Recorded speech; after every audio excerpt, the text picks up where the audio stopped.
Picnic মানে শুধু বেড়াতে যাওয়া নয়, পিকনিক মানে একটু থেমে যাওয়া, ব্যস্ত জীবনের মাঝে নিজের মানুষগুলোর সঙ্গে কিছু নিঃশ্বাস নেওয়ার সুযোগ, খোলা আকাশের নিচে হাসি, গল্প আর অল্প কিছু নীরবতা, এই সবকিছু মিলিয়েই যে হয় পিকনিক। পিকনিকে খাবারের স্বাদও যেন একটু আলাদা থাকে, কারণ সেখানে তাকে ভাগ করে নেওয়ার আনন্দ, কিছু মুহূর্ত ক্যামেরায় ধরা পড়ে আর কিছু থেকে যায় মনের ভেতর। সেই স্মৃতিগুলোই পরে বারবার হাসির কারণ হয়ে ওঠে।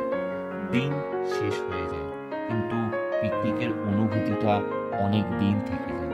কিছুদিন শুধু ঘুরে বেড়ানোর জন্য নয়, মনটাকে আবার নতুন করে বাঁচানোর জন্য দরকার।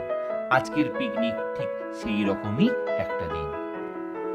আর সেই পিকনিকের ডিটেলস নিয়ে আমি তোমাদের ডক্টর তাপস চলে এসেছি আমাদের পিকনিকের পুরো ঘটনাটা তোমাদের জানাবার জন্য। আর যারা এই চ্যানেলে নতুন তারা কিন্তু অবশ্যই চ্যানেলটাকে সাবস্ক্রাইব, আর যারা কিন্তু এই ভিডিও দেখছো তারা কিন্তু অবশ্যই এই ভিডিওটাকে কিন্তু আগে লাইক করবে। সকালের আলোয় শুরু হয় আজকের এই দিনটা। ব্যস্ত জীবনের মাঝে পরিবার নিয়ে একটু সময় কাটানোর সুযোগ খুব কমই আসে। মুখে হাসি আর মনে একরাশ উত্তেজনা, আজ সেই সুযোগটাই ধরা দিল আমাদের এই ফ্যামিলি পিকনিক। রাস্তায় চলতে চলতে জানলার বাইরে পাল্টে যেতে থাকে দৃশ্য। শহরের কোলাহল ধীরে ধীরে মিলিয়ে যায় সবুজ মাঠ আর খোলা আকাশের নিচে। গান, গল্প আর হাসির মধ্যেই পথটা বেশ ছোট বলে মনে হয়।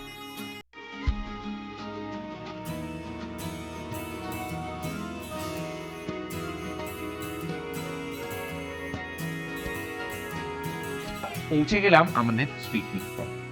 চারিদিকে শান্ত পরিবেশ, গাছের ছায়া আর প্রকৃতির নিজস্ব সুর। শীতের হিমেল হাওয়াটাও কয়েকটা মুহূর্ত চুপচাপ দাঁড়িয়ে শুধু এই সৌন্দর্যটা উপভোগ করলাম। পিকনিক স্পটে পৌঁছে মনে হলো এই শান্ত পরিবেশটাই যেন আমাদের সবার দরকার ছিল।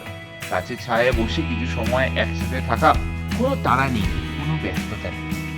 আর শীতের পিকনিক মানেই গরম গরম খাবার, গরম গরম ফুলকো লুচি আর আলুর দম, ডিম সেদ্ধ আর মিষ্টি দিয়ে আমরা সেরে ফেললাম আমাদের সকালের খাবার। ঠান্ডার মধ্যে খাবারের স্বাদ যেন আরো দ্বিগুণ ভালো লাগে। সবাই মিলে একসাথে খাওয়ার মজাই যে আলাদা। খাওয়ার পর শুরু হলো খেলাধুলা আর আড্ডা। কেউ দৌড়াচ্ছে, কেউ হাসছে, আবার কেউ সেই সুন্দর মুহূর্তগুলো ক্যামেরায় ধরে রাখছে। ছোট ছোট এই স্মৃতিগুলোই বড় হয়ে থেকে যায়। আবার তারই মাঝে সুইমিং পুলে নেমে মজা করা, সব মিলিয়ে ঠান্ডায় আরো জমে গেছে।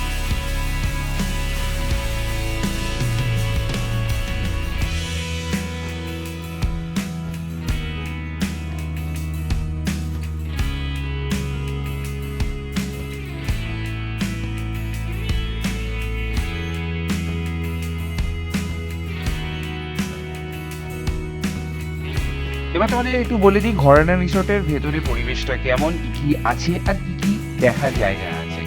ছোটদের পার্ক থেকে শুরু করে রিডিং রুম, জিম থেকে শুরু করে প্লেইং রুম, আবার এদিকে বড় মাঠ, তো অন্যদিকে দোলনা, সব মিলিয়ে কিন্তু ঘরানা রিসোর্টের ভেতরে পরিবেশটা কিন্তু ছিল যথেষ্ট মনোরম।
আর ওদিকে দেখি আমাদের সবচেয়ে ছোট সদস্য ইউভি, সে নিজের খেলায় ব্যস্ত।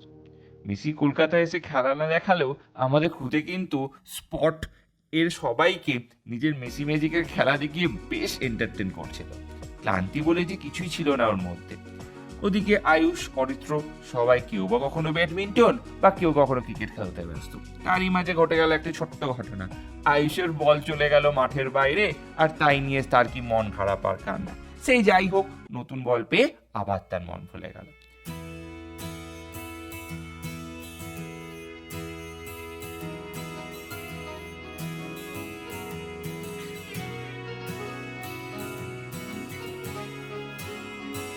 এবার সময় দুপুরের খাবার।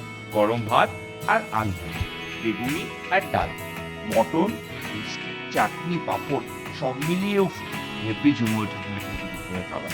আর এই অনুভূতির কোনো বিকল্প নেই। সবাই মিলে খাওয়া, গল্প করা, এগুলো তো আসল পিকনিকের নিয়ম।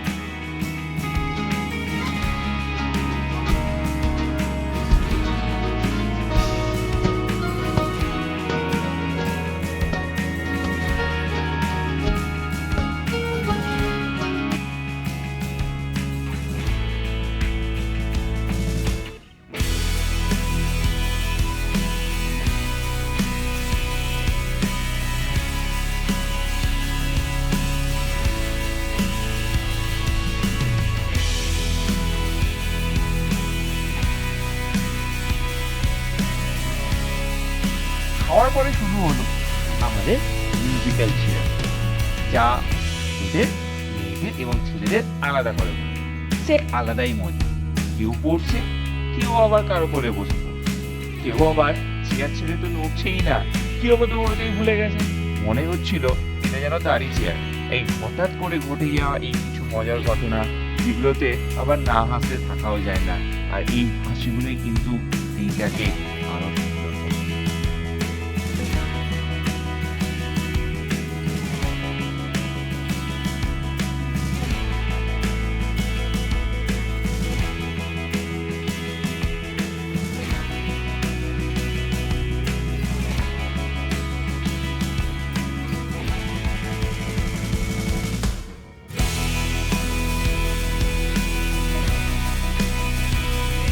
সূর্যটা ধীরে দিনের শেষের পথে, কিন্তু মনে হচ্ছে এই সময়টা যেন একটু ক্লান্ত শরীর কিন্তু পরিষ্কার।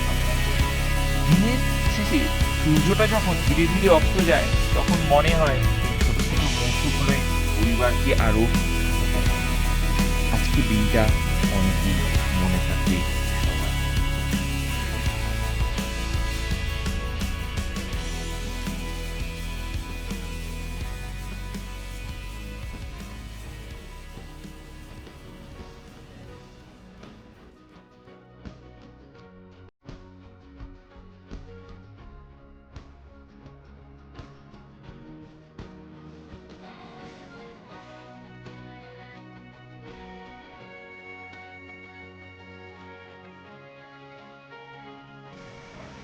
সারাদিনের পিকনিক শেষ, এবার বাড়ি ফেরার পালা।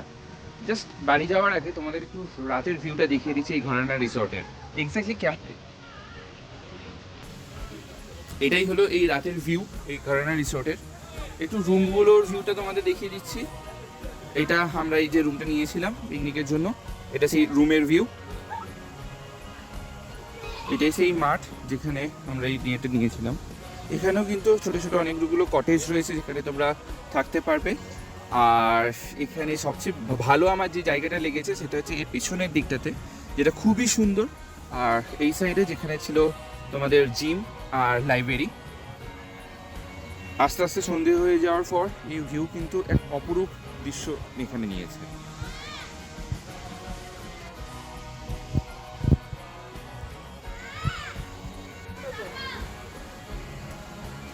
এবার একটু তোমাদের ঘরানা রিসোর্টের রুম রেন্ট আর এখানে পিকনিক করার বা গ্রাউন্ড বুক করার জন্য একটু কস্টগুলো তোমাদের বলে দিই।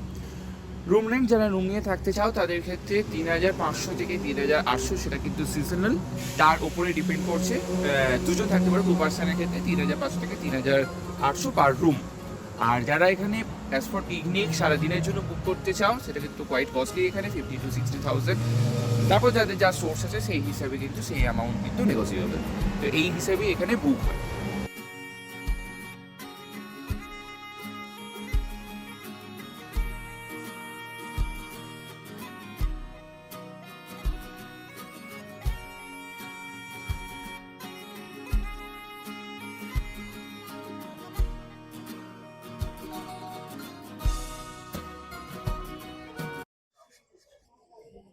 আজ আমরা যে জায়গাটায় এসেছি সেই মন্দিরের নাম হলো ডাকাতকালী মন্দির। এই মন্দিরের সাথে লুকিয়ে আছে অনেক ইতিহাস। বলা হয় মা শারদা যখন জয়রামবাটি থেকে দক্ষিণেশ্বরের দিকে যাচ্ছিলেন, এই সেই জায়গা যেখানে রঘু ডাকাত ওনার রাস্তা আটকে ছিলেন। আর তারপর থেকেই এই মন্দির রঘু ডাকাতের কালী বা ডাকাতকালী নামে পরিচিত। আজকে আমি তোমাদের পুরো ডিটেলসটা এই ডাকাতকালী ঠাকুরের পরবর্তী ভিডিওর আরো যত সামনে যাবে তত দেখাবো। তো এখন তোমাদের একটু মন্দিরটা দেখিয়ে নিই।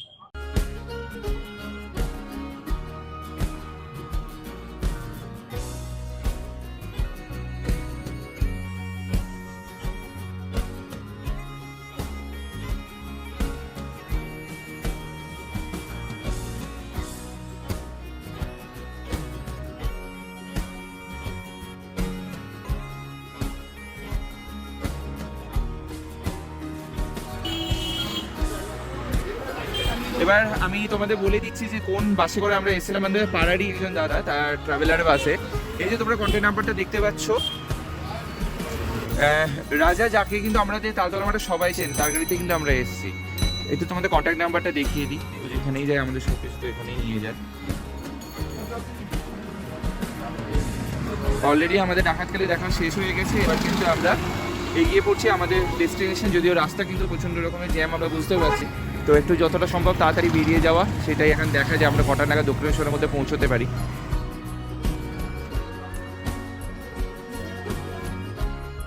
আশা করি তোমাদের ভালো লাগলো আমাদের এই পিকনিক ব্লগ। এরকমই বেঙ্গল, উড়িষ্যা এবং বিভিন্ন জায়গার বিভিন্ন নিদর্শন নিয়ে কিন্তু আমি থাকছি তোমাদের সাথে, তোমাদের ডক্টর তাপস। আর যারা এই চ্যানেলে নতুন তারা কিন্তু অবশ্যই চ্যানেলটাকে সাবস্ক্রাইব করে দিও। আর যারা কিন্তু এতক্ষণ ভিডিওটা দেখলে অবশ্যই কিন্তু ভিডিওটাকে একবার লাইক করো।